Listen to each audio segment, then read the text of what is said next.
Hey folks, today I'm going to walk you through a couple different things you could do with horseradish, but first, we have to dig it up.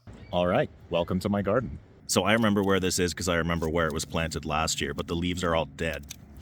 This is going to take a while. So I got this plant from my Uncle Nick a couple years back. If you want to grow your own horseradish, you're going to need the top bit with the leaves here and a little bit of root, and you stick it in the ground and away it goes. So go ask your Uncle Nick if he has some. And if you don't have an Uncle Nick, I guess you could go on Craigslist, specifically to look for horseradish and not to look for a new uncle. Maybe don't answer those kinds of ads.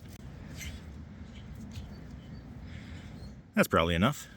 So here's the horseradish that we pulled out of the ground, and here's some that I bought at the store just in case I didn't have enough, and also to show you the difference between the two as we go along.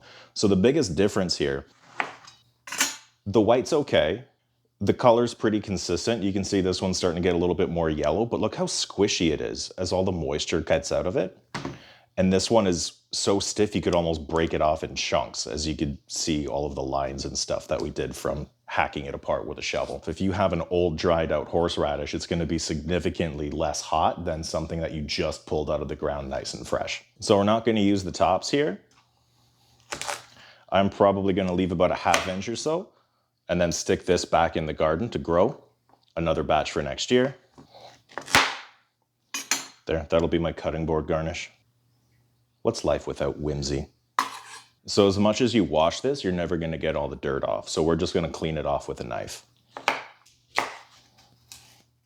All right, now that we've got these skinned and our prep mascots are back in place, it's time to grate it. So if I'm processing a lot of horseradish, I'm probably going to use a food processor, but the problem is I need to add water just to help things move along. But what you gain in speed, you lose in quality. So for the purposes of this video, we're going to do everything by hand. If you're only making a chunky horseradish to use as like a charcuterie board accent, you can use a big cheese grater to get the big flakes off of it. But for the purposes of this video and the prepared horseradish, I'm going to use a zester. So freshly grated fresh horseradish is going to come at you strong. Ideally, you would be doing this under a active fume hood, or even better yet, outside. But for the purposes of this video, I'm stuck in the middle of my kitchen. So for the rest of the film, I'm just going to look like I read my Instagram comment section.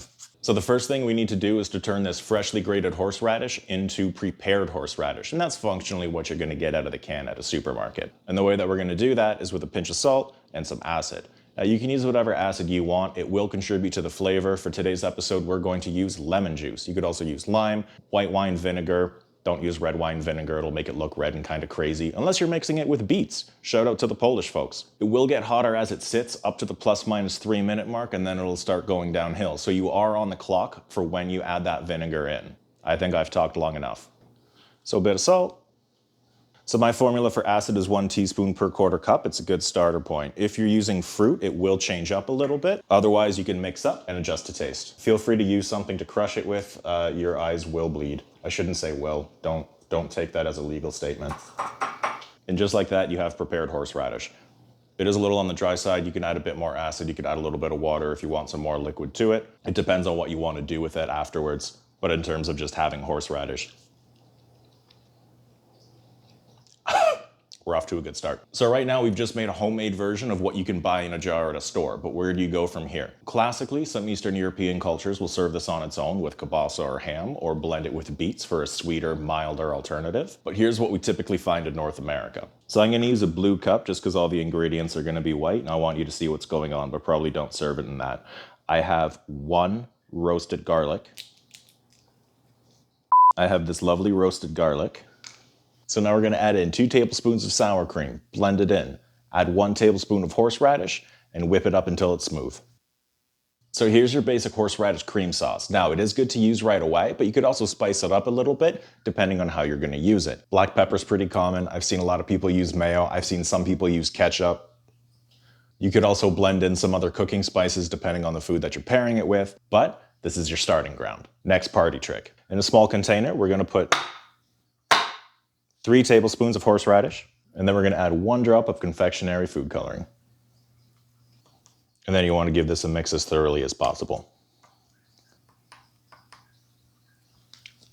So wasabi's very expensive and the heat tends to wear off faster than horseradish. So unless you're at a high-end Japanese restaurant and they grind the wasabi fresh in front of you, you're probably eating horseradish with green food coloring in it. So if you're anything like me and you feel like the wasabi containers in sushi takeout is too small, you could top off your own supply.